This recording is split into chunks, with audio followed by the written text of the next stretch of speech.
네, 여러 가지 의견 주시는데요. SATI님, 사티? 어떤 뜻일까요? 일본을 거울 삼아서 우리 내부를 관찰하는 계기로 삼자. 100번 맞는 말씀입니다. 일본이 가지고 있는 강점들이 분명히 여전히 있고요.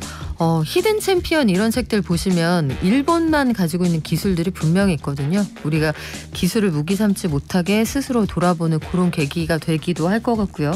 자, 그 사이에 손님 오셨습니다. 우리 소니의 크리에이터 오셨네요. 안녕하세요. 안녕하세요. 자, 오늘도 경제 유튜버계 새로운 닉네임 뭘로 붙여드릴까요? 헤이진이 말고 뭐 새로 생각해 보신 거 있어요?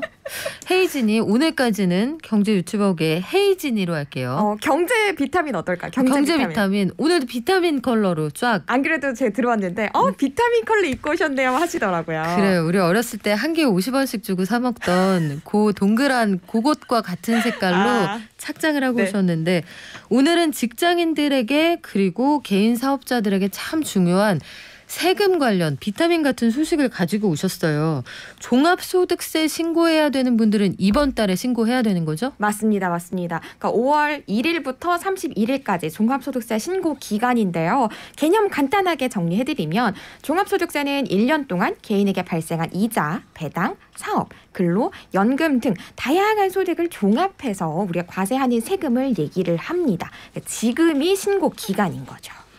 지금 종합소득세라는 걸 아마 근로하시는 분들, 회사에서 월급 받는 분들 잘 모를 텐데 연말정산하신 분들은 아니 나 연말정산 했는데 종합소득세 또 내라고 무슨 얘기지? 이러실 것 같아요. 맞아요. 연말정산은 근로소득자에게만 해당이 되는 거고요. 근로소득만 있는 근로자가 총급여액에서 원천징수를 통해서 기납부한 세금을 기준으로 세금을 더 내야 될지 혹은 돌려받을지에 대해서 정산하는 게 바로 연말정산입니다.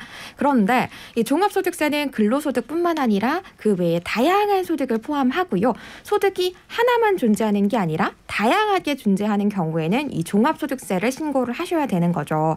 특히나 요즘에는 부수입을 갖고 계시는 분들 엔잡러 굉장히 많으시잖아요. 이런 분들은 종합소득세 신고를 하는 사례들 요즘 많이 늘어나고 있다고 합니다. 아, 직장인이라도 연말정산은 연말정산대로 하는데 내가 여러 가지 부수입을 거둔다라면 추가로 세금을 신고하셔야 되는 거군요. 맞습니다. 그러면 만약에 깜빡 잊을 수도 있고 저는 종합소득세 처음 신고해봐서 기간을 놓쳤어요. 이렇게 하면 어떻게 돼요? 이럴 경우에는 가장 대표적인 불이익으로 무신고 가산세 20%가 부과됩니다. 손희 씨 세금 신고 안 하셨네요. 20%더 내세요. 이렇게 불이익을 주는 거죠. 안 될 것 같아요. 네, 빠르게 다들 하십시오. 20% 너무 큰 숫자죠. 너무 큰 숫자인데 네. 이게 세금 낼 때는요.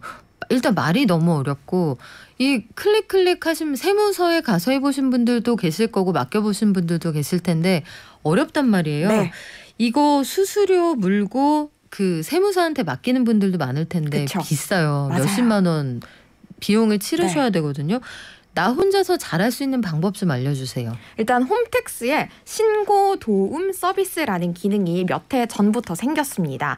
공동인증서로 로그인을 하시면 신고 도움 서비스 통해서 본인이 신고 유형 중에 어디에 해당하고 또 기장 의무 구분은 무엇에 속하는지 아주 친절하게 안내돼 있으니까 이 홈택스의 신고 도움 서비스 활용하시면 되는데요.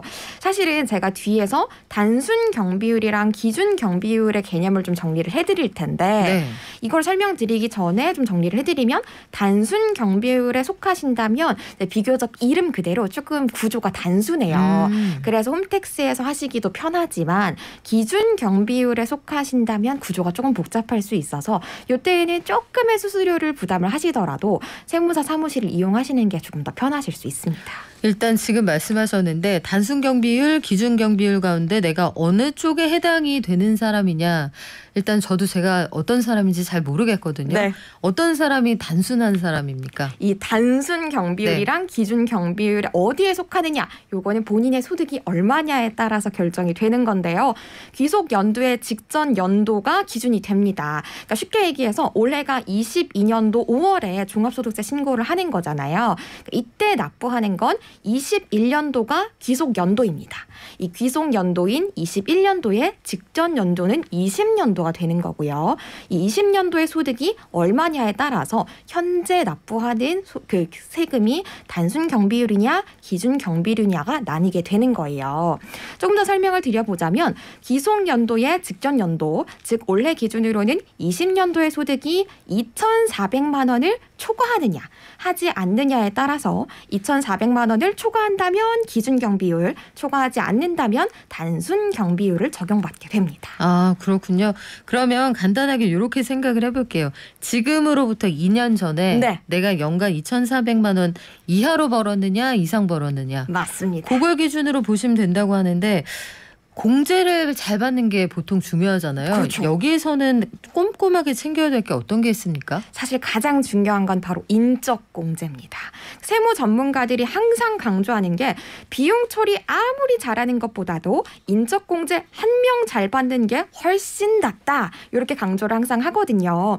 인적 공제는 부양가족에 대해서 공제를 받는 건데 각 기본 공제자의 연간 소득 금액이 100만 원 이상일 때는 적용받을 수 없지만 만약에 조건을 충족하기만 한다면 혜택 정말 크게 보실 수 있고요. 중도 퇴사자의 경우에도 이 인적 공제 부분 반드시 꼼꼼하게 챙겨주셔야 됩니다. 잘 받은 인적 공제 하나, 열 비용 처리 안 부럽다. 맞습니다. 네, 요거 하나 챙겨갈게요. 네. 그리고 중도 퇴사자라고 말씀하셨는데 회사 다니다가 그만둔 사람이 5월에 세금 신고하는 거랑 무슨 상관이 있죠? 이 중도 퇴사를 하시는 분들은 더 이상 기업에 소속이 돼 있지 않으시잖아요. 얼마 전까지만 해도 근로자였기 때문에 연말정산 이 네 글자가 훨씬 익숙하시겠지만 퇴사를 해서 더 이상 회사에 속해 있지 않다면 5월 종합소득세 신고를 하셔야 됩니다. 본인이 속해 있던 기업, 즉 사업장에서 이미 원천징수 명세서를 홈택스에 등록을 해두었을 거예요. 3월쯤에.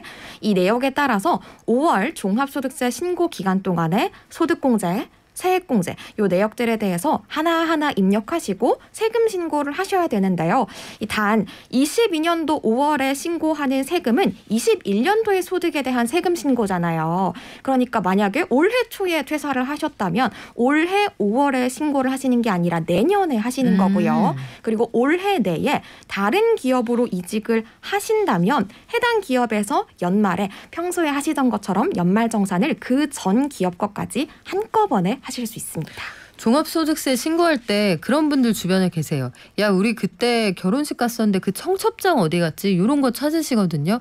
이런 것들 경조사비 도움이 되는 건가요? 네, 비용 처리가 가능하기 때문에 당연히 도움이 되고요. 건당 20만 원 이하의 경조사비는 접대비 한도 내에서 경비 처리가 가능합니다. 다만 지출 일자, 금액, 지급처 등의 내역을 별도로 반드시 관리를 해주셔야 됩니다. 근데 올해부터 종합소득세 신고할 때 좀 달라지는 게 있다고 들었어요. 국세청이 아주 제대로 마음을 먹은 것 같은데요. 아주 간편한 서비스가 하나 나왔습니다. 국세청이 올해 처음으로 플랫폼 노동자 등의 인적 용역 소득자 227만 명에 대해서 환급금 5,500만 원을 찾아주겠다라고 새로운 서비스를 내놓은 건데요. 5,500억 원이요. 네, 어마어마하죠. 이 배달라이더, 학원 강사, 대리 운전 기사님들이 이 서비스를 받으실 수 있는데요.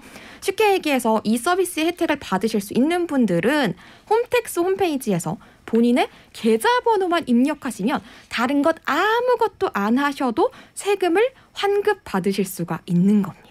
근데 아마 이게 100% 환급일 가능성보다는 아마 환급 받을 분은 환급을 해드릴 거고. 그렇죠. 세금 신고 관련해서 이 복잡한 문제들을 국세청이 좀 대행을 해준다는 건데. 맞습니다. 아마 중간에서 플랫폼 노동을 하시니까 플랫폼 사업자들이 벌어들이는 소득을 투명하게 관리하겠다 이런 목적이 좀 있는 것 같네요. 맞습니다.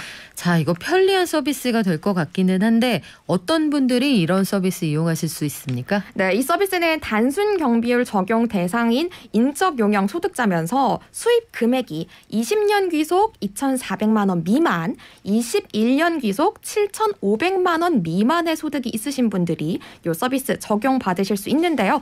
이 숫자는 따로 외우지 않으셔도 되는 게 홈택스 들어가시면 본인이 이 서비스의 대상자인지 아닌지를 바로 확인하실 수 있습니다. 그런데 세무사한테 맡기면 모르겠지만 내가 직접 하다가 뭘 잘못 넣었다. 이런 분들은 어떻게 해요? 이 기간 동안에 5월 한 달 동안에는 정정이 가능하시고요.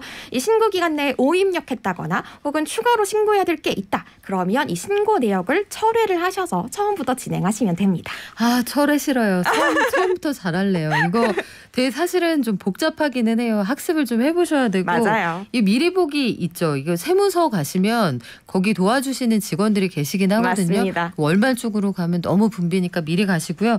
만약에 내가 해보려고 하는데 이거 여전히 어렵다. 도움 어디서 받을까요? 네, 홈택스데이에 종합소득세 신고 Q&A 글도 있고요. 나는 따로 개별로 상담을 받고 싶다 하시는 분들은 대표번호 126번을 통해서 상담 받으실 수 있고요. 그리고 지자체에서 각 지자체별로 무료로 세무 상담을 해주는 서비스를 제공하는 경우도 있으니까 이 기회 한번 잘 찾아보셔도 좋을 것 같습니다. 네, 종합소득세 신고 기간입니다. 기간을 놓치시지 않아야 된다는 거 요거부터 일단 기억을 하셔야겠네요. 지금까지 손희의 크리에이터였습니다. 고맙습니다. 감사합니다. 자, 종합소득세 신고하시는 분들 많군요. 이거 뭐 사이트가 복잡합니다. 이런 의견들 주시는데 그래도 점점 좀 개선된다고 하고요. 말이 좀 어렵다. 이런 것들 세무서로 직접 가시면 지역별로 이 도와드리는 직원들이 나와 있습니다. 5월에 워낙 사람들 붐벼서인데 거기서 도움을 좀 받아보시고 내 소득이 좀 많다, 복잡하다 하시면 전문가 도움을 받으시는 것도 괜찮겠네요. 저희 또 알차게 준비해서 내일 돌아오겠습니다. 발전!